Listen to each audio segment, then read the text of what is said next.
What's up everyone, and welcome back to the MMA Buzz. Petr Yan has made it clear that he does not want an immediate rematch with Merab Dvalishvili. Following Yan's shocking victory over the Machine, the MMA world instantly began calling for a trilogy fight. Fans believe the rivalry is too significant to leave unfinished. Merab entered their second fight with one of the wildest winning streaks in UFC bantamweight history, and in their first encounter he dominated Yan from start to finish in one of the most decisive performances the division ever seen. But last night completely flipped the narrative. In an intense 5-round war, Yan displayed every attribute that once made him one of the most feared fighters at 135 pounds. His reads were sharp, his pressure controlled the pace, and, most impressively, he defended Merab's relentless takedowns, something few fighters have ever managed to do. From the opening bell to the final horn, Yan outworked Dvalishvili and proved he remains a top-tier contender. Dana White praised both athletes for delivering a high-level war, highlighting the heart, skill, and refusal to quit shown by each fighter. However, in his post-fight comments, Yan made his stance clear. He doesn't believe Merab automatically deserves an immediate trilogy. His remarks sparked instant debate across the MMA community. Many fans argue the rivalry is too big to ignore, especially now that the series sits at 1 win apiece. Others believe the division should move forward. When asked about the need for a third fight, Yan responded with humor, saying Merab should get the boys together, sit in the jacuzzi, think things through, and then we'll see. He also addressed the possibility of fighting Umar Nurmagomedov next. Yan noted that everyone saw how the Merab vs Umar fight played out, implying that Umar posed significant danger as well. According to Yan, if Merab and Umar want to settle things first, they can rematch, and afterwards the picture will be clearer. Yan also emphasized how long and difficult his own path back to title contention has been. He reminded the media that after losing his belt, the UFC required him to win 3 more fights before even considering him for another title opportunity. With that in mind, he believes nothing should be rushed, and that the next step should be determined carefully. In short, the bantamweight division has been shaken up once again. Whether the future brings a trilogy with Merab, a showdown with Umar, or a new challenger altogether, Petr Yan has put himself back into the center of the championship conversation. Moving on to the next news, we have a quick request for you. We're always working to improve our content and truly value your support. If you could take a moment to leave a like on this video, subscribe to the channel, and hit the bell icon, it would mean a lot to us. That way, you'll never miss an update. Move on to another news. Dana White has officially responded to both Arman Tsarukyan's title shot expectations and Tom Aspinall's recent comments regarding his eye injury. In the UFC 323 post-fight press conference, Dana addressed the situation directly. He explained that Aspinall's remarks about him downplaying the severity of the injury were based on a misunderstanding. According to Dana, he was simply repeating what he had been told by the medical staff monitoring Tom's condition. He stressed that there was no disrespect toward the British heavyweight champion. Henry Cejudo also weighed in, warning Aspinall to be careful with his words when speaking about Dana White, reminding him that Dana is the one who ultimately controls matchmaking decisions in the UFC. Despite Tom's frustration, the planned rematch between Aspinall and Cyril Gane is still targeted for 2026. However, Tom's eye injury has kept him sidelined for an extended period, and he has not yet resumed full training. Dana confirmed that the UFC will continue monitoring his recovery closely, that Aspinall will not be allowed to return until he is medically cleared. Fans remain impatient for an update on when the highly anticipated rematch will finally take place. Turning to Arman Tsarukyan, Dana made it clear that Arman is not currently in line for a title shot. He dismissed the idea that Tsarukyan would automatically be next for Ilia Topuria after the upcoming Justin Gaethje vs Paddy Pimblett bout. Dana stated plainly that Arman needs more wins before entering title contention, even after his dominant performance against Dan Hooker at UFC Qatar. When pressed by reporters on whether Tsarukyan is now the odd man out, Dana rejected the label but doubled down on the idea that Arman must work his way back. He explained that Tsarukyan already received an opportunity, and everyone saw how that fight ended. Rankings, Dana emphasized, do not dictate title shots on their own.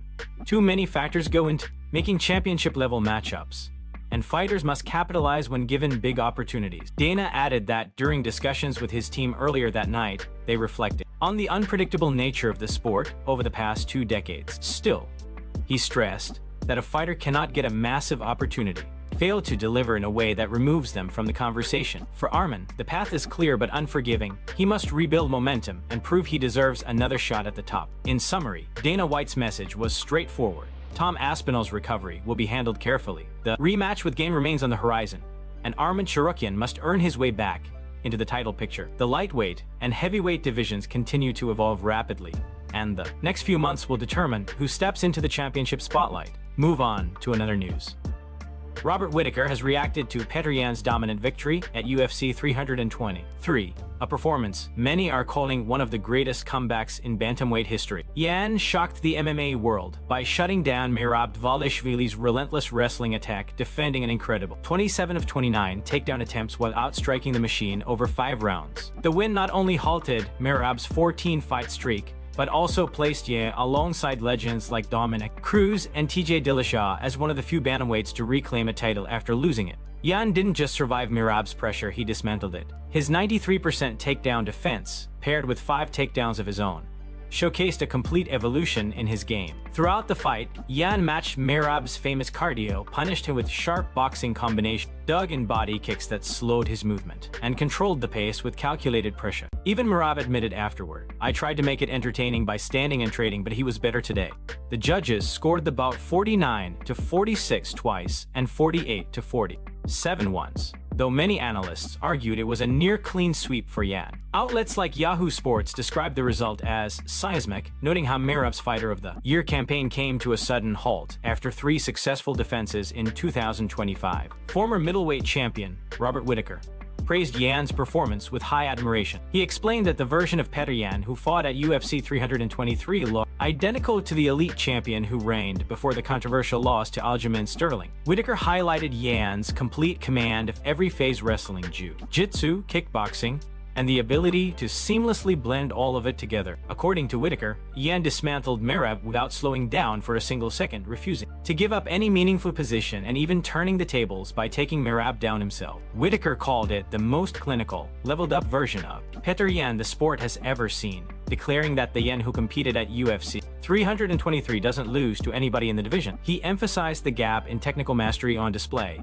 suggesting that the skill level Yan showed that night was miles above nearly every other bantamweight. With this victory, the bantamweight division has been shaken to its core. The UFC is expected to schedule a trilogy fight between Yan and Dvalishvili sometime in mid-2026, a final chapter that would determine who truly stands atop one of the most competitive weight classes in the world. For now, Yan's comeback sends a clear message: the former champ is back, more dangerous than ever, and ready to reclaim his throne.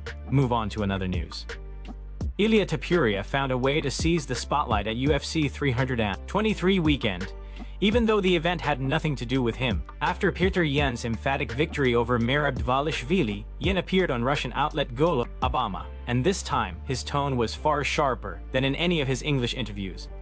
He didn't sugarcoat anything. Yan claimed flat out that he broke Merab. He emphasized the damage he delivered, stating that no one had ever hurt Merab the way he did. According to Yan, Merab just broke today, adding mockingly that the Georgian contender was in a jacuzzi with his friends recovering from the beating. Those comments spread rapidly across social media, setting off immediate reactions throughout the MMA community. One of the most unexpected responses came from UFC lightweight champion Ilia Topuria. During a live Instagram session, he broke down Merab's performance and didn't hesitate to send a warning in Yan's direction. Topuria and Yan already have a history of tension. At one point, there were serious discussions about a potential matchup between them when Topuria held the featherweight title and Yan was a top bantamweight contender. Their striking heavy styles made it a fight many believed would be competitive and explosive. Now, with Yan's latest remarks, that dormant feud is flaring up again. Topuria stepped in not just as a champion, but as a close friend and longtime supporter of Merab. Speaking directly to Merab's fans and indirectly to Yan, Ilia offered strong words of encouragement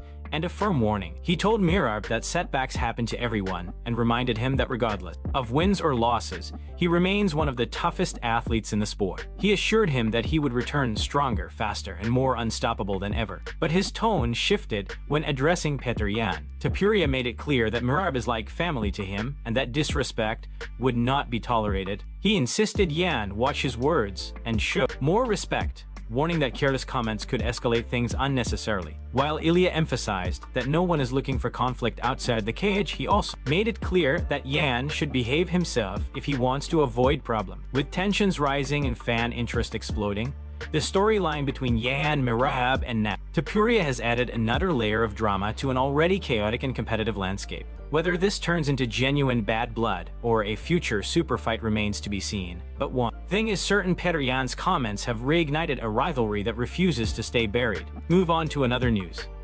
Arman Tsarukyan has fired back hard at Paddy Pimblett after the Liverpool star took several shots at him during UFC's seasonal press conference for the 2026 lineup. With UFC 324 approaching, Pimblett attended the event and later gave multiple interviews. During his appearance on Full Send MMA, Paddy launched into a lengthy criticism of Tsarukyan, questioning his resume, his past wins, and even his professionalism. Pimblett mocked the caliber of Arman's previous opponents and claimed he didn't legitimately beat Charles Oliveira. He went on to accuse Tsarukyan of ruining main events, citing the Islam Makhachev situation and the heated weigh-in moment with Dan Hooker in Qatar, where a headbutt nearly jeopardized the fight. Paddy argued that Tsarukyan's actions make him a liability to the UFC. He even took personal jabs, saying Benail Dariush looks 65 and implying Arman only wins because his opponents are washed or outmatched. Pimblett also accused Arman of punching a fan on his walkout, causing the UFC to cover the legal consequences. According to Paddy, Tsarukyan only pulled out of the title fight with Makhachev due to a bad weight cut, not a back injury.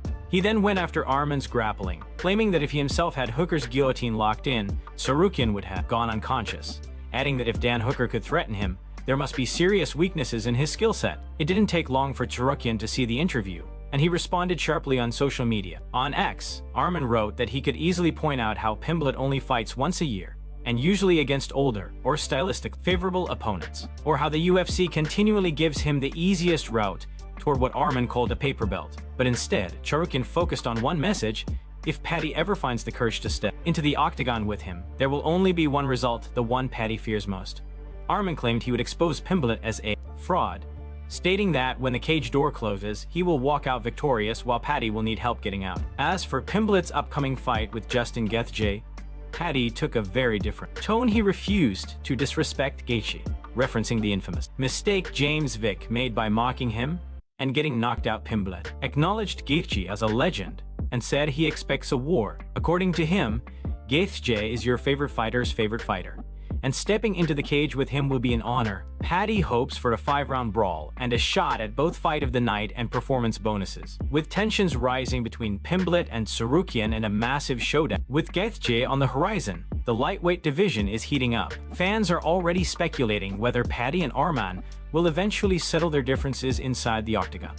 Move on to another news. What's next for Joshua Van and Alexander Pantoja after the dramatic conclusion of UFC 323? In one of the most unexpected and shocking moments of the night, the flyweight title fight ended in just 26 seconds, a result no one saw coming. Joshua Van stepped into the octagon as a confident and rapidly rising contender, but few expected him to finish the champion in under half a minute. As the fight opened, Van immediately pressured Pantoja, closing the distance and securing a strong grip on the Brazilian's lead leg. In a swift, powerful motion, Van lifted Pantoja off the canvas and drove him to the ground. The impact caused Pantoja's arm to twist unnaturally, and in the scramble, it visibly popped out of place. The referee stopped the fight instantly as Pantoja clutched his arm in obvious pain. Within seconds, the arena realized what had just happened. Joshua Van had become the new, undisputed UFC flyweight champion in the fastest title fight stoppage in division history. Speculation erupted online and among commentators regarding the extent of Pantoja's injury. Many wondered whether it was a severe shoulder dislocation